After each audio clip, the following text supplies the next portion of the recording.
যে 9ই আগস্ট ভয়ঙ্কর ঘটনার বর্ষপূর্তিতে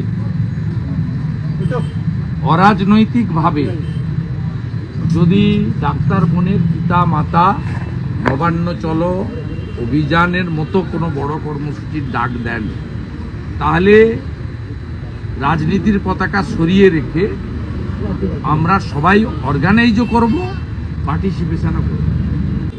গতবারের মতো রাত দখলের কর্মসূচিও পালিত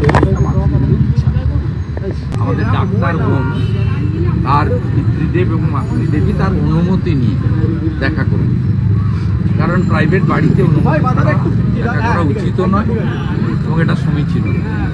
আমি ওনাদের পরিবারকে কালকেই জানিয়েছিলাম, আজকে দুপুরেও আমার অফিস থেকে সম্পর্ক করা হয়েছিল, ওনারা বলেছিলেন ওয়েলকাম আসা। তা আমাদের মধ্যে অনেক কথা হয়েছে। প্রথমত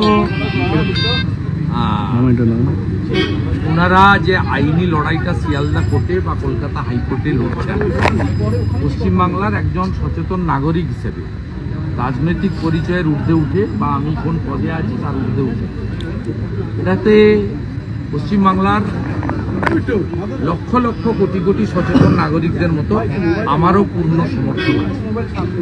এবং আমি বিশ্বাস করি বেলেঘাটাতে আজকে যেভাবে যে হত্যা হয়েছিল, নিষ্ঠুর হত্যা, সেই হত্যায় যেভাবে তদন্তকারী সংস্থা সাপ্লিমেন্টারি চার্জশিট দিতে বাধ্য হয়েছে, ঠিক একইভাবে ডাক্তার বোনের ক্ষেত্রেও আজকে শিয়ালদা কোর্ট এবং কলকাতা হাইকোর্ট তাদের যে লিগ্যাল ব্যাটেল চলছে তারও ফলাফল নিশ্চিতভাবে আমাদের যে দাবি বা বাস্তবসম্মত আমাদের যে আশা সেটা পূরণ করবে। তাই লিগ্যাল ব্যাটেল নিয়ে আমি এর বাইরে আর কিছু সাংবাদিকদের বলছি না।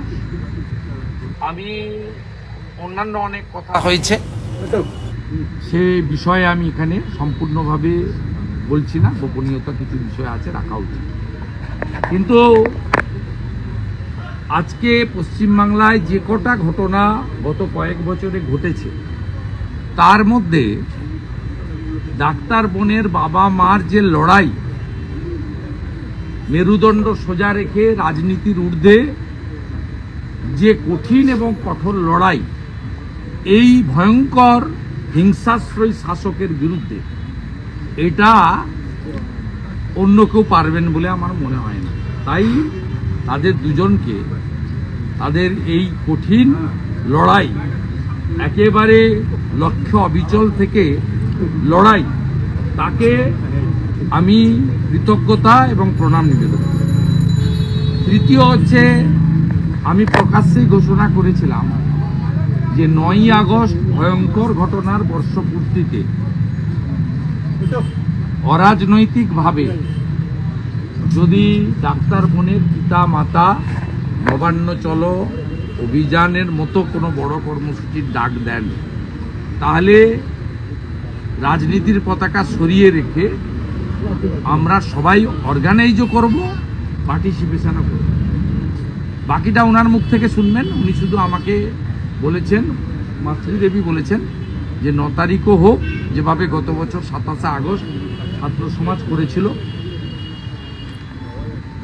আর সাথে সাথে অরাজনৈতিকভাবেই নাগরিক সমাজ, যুব সমাজ, ছাত্র সমাজ সবাই এগিয়ে এসে 14ই আগস্টে গতবারের মতো রাত দখলের কর্মসূচিও পালিত অর্থাৎ আমি খুশি, কৃতজ্ঞ।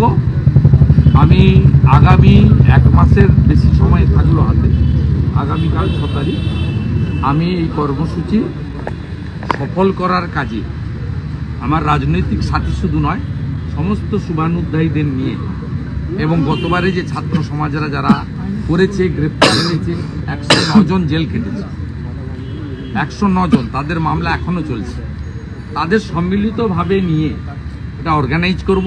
আরেকটি বড় প্রাপ্তি আমাকে ডাক্তার বোনের পিতৃদেব দিয়েছেন যে আমরা সেই দিন থাকব। বাকি কখন থাকবেন, কিভাবে থাকবেন, সেটা আমরা যারা অর্গানাইজার থাকবো আমাদের সঙ্গে আলোচনা করে পারস্পরিক ঠিক করব। সময় আছে, সেটা ওনারাই কর্মসূচির 1 দিন 2 দিন 3 দিন আগে প্রপারলি আপনাদের জানিয়ে দেবেন। আমার কথা হয়ে গেছে। বিরোধী দলনেতা হিসেবে কি আপনি অন্য দলগুলোর